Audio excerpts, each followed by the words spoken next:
Side proposition's principal justification is based on utility and time. When we question them to why this mechanism will work, they tell us it's because these dictators are irrational and because factionalism is good.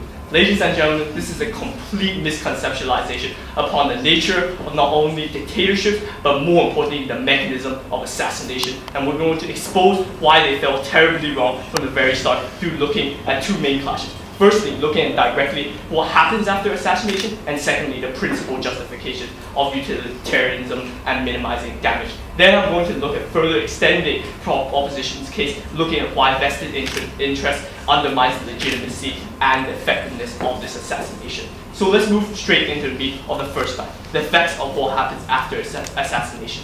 Because in here they assume that dictatorships are centralized power, and that they're irrational, so therefore assassination will work. Let's try to actually deconstruct it. Because when they say dictatorships and centralized power, this is completely wrong. In all three of the examples of Syria, Zimbabwe, and Mali, in all three of these cases, the dictatorships don't actually centralize power. Where in fact this power is actually deep-rooted and spread throughout different factions, something they actually conceded as being a good thing. In Syria, the situation of the Alawari elitist hierarchy structure, and secondly in Mugabe, who has promised power to 12 different parties after he's going to die. In Mali, the separation between the separatists and the Islamists and the Tuaregs in the north. Ladies and gentlemen, this is clearly not just one individual holding power. The second idea of how dictatorships are irrational. This completely works for us, ladies and gentlemen, because this is predicated on the assumption that all assassinations will work, and that in situations when you do assassinate, somehow the whole regime will rationalize itself, and suddenly we will have all these check and balance mechanisms. We tell you this is completely wrong. We see the situation, for example, the failed attempts of assassination with Fidel Castro, or even worse, with Raul Cedras in Haiti in the 1990s. In these form of examples, where in fact a failed assassination actually thrills the credence of the dictatorship, fundamentally counterintuitive to the justification. Finally, this idea of personal clout. This again proves our point. It's because this idea of the strong attachment and the strong devotion given to that dictatorship perfectly shows that the regime will not fall down when this dictator is actually assassinated. So we think all this analysis actually works for our side. And the second idea when they talked about this, that well, they have no interest because that in fact sons will not actually rise up. This is completely wrong. We look at the example of the assassination of Trujillo in Dominican Republic in 1960. It was his son Ramphis that actually rises up to power in most of these situations because there's that sort of familial hierarchy and familial relationship. It's most often the sons that actually rise up. So this idea of principle, second contention of the principle justification. They said that people are oppressed and that there's no check and balances, and our yardstick is based on the time and also utilitarianism. Firstly, we think this is completely wrong, because just because you prove that people are being oppressed, this doesn't then validate assassination. This proposition fundamentally missed the boat upon the mechanism of assassination. This debate is about showing why, in fact, assassination actually leads to greater utility. Because this idea of utilitarianism is based on the assumption I'll take you in a second, the assumption that this will actually lead to greater utility. So in fact, that if you can't prove that this will lead to greater utility, this principle justification falls by itself. So how do we respond to that? But we already told you, sir, that we're stemming the problem at the root cause.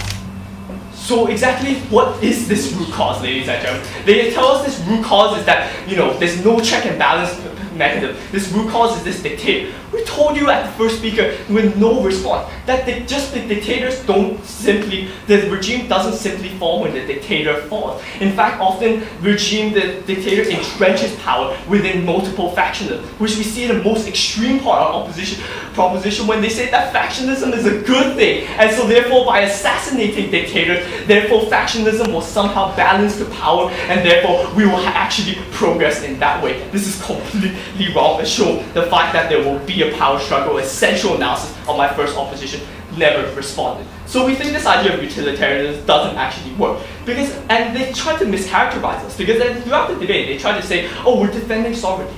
no, ladies and gentlemen, we're not defending Sodom. If you listen very carefully to my first speaker, what we said is the idea of how you undermine the international precedent for international law, never responded by side of proposition. We tell you that, in fact, fundamentally, each time you actually assassinate a dictator, you further actually undermine that collective adherence to this international law.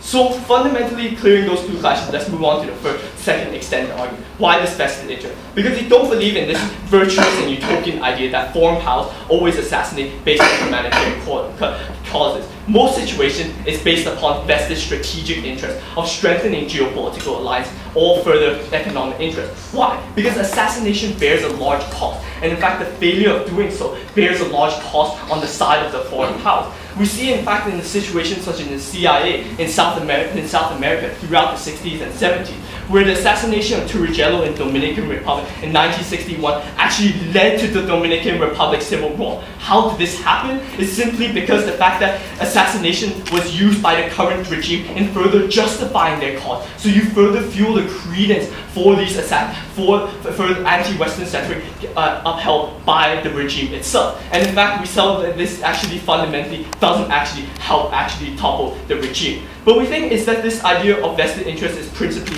illegitimate, that states shouldn't engage in such assassination based on meeting their own strategic interests, because it further undermines their adherence for international law. But moreover, we say that in fact, this idea that actually this idea that vested interest actually fundamentally undermines the actual effectiveness of toppling that regime. Because this idea of the priority of interest, here the priority of interest is trying to meet the strategic interest instead of actually protecting civilians or instead of trying to topple that regime. This was perfectly elucidated in the case of the CIA's attempts to assassinate the Guatemalan dictator of United Fruit Company, which actually led to more than 20,000 civilian deaths. Because in that instance, their main aim is trying to topple the regime, not in fact actually holding any obligation whatsoever to actually adhere to basic principles of protecting civilians. So we don't think it's this black and white picture that because people are oppressed, suddenly foreign powers intervening, therefore they'll actually protect civilians. But moreover is this analysis that in fact vested interests are dynamic. The perfect reason why, in fact, we see in CIA's support for things such as for dictators such as Mobutu or even Mubarak, because the fact that these interests, this sort of vested interest is dynamic, means that there's no absolute validation of this assassination in the first place. But moreover is that these foreign powers in the future have to actually aim to reconcile or even try to reconstruct this form of relationship, which further reinforces this idea of Western hypocrisy, when in situations their vested interest dramatically swap, dramatically changes under long term. So what is the end conclusion of this idea? We think the fundamental problem is that this actually doesn't actually help the idea of trying to aid civilian interest, but more importantly undermines the very purpose of that assassination on principle level, but more importantly the effectiveness of that assassination. Ladies and gentlemen, we don't think side proposition simply can come up and say there's oppressed people, so therefore we need to assassinate. They need to actually focus on the mechanism of assassination and why this will actually lead to toppling the regime. On those grounds, we beg to oppose. Thank you.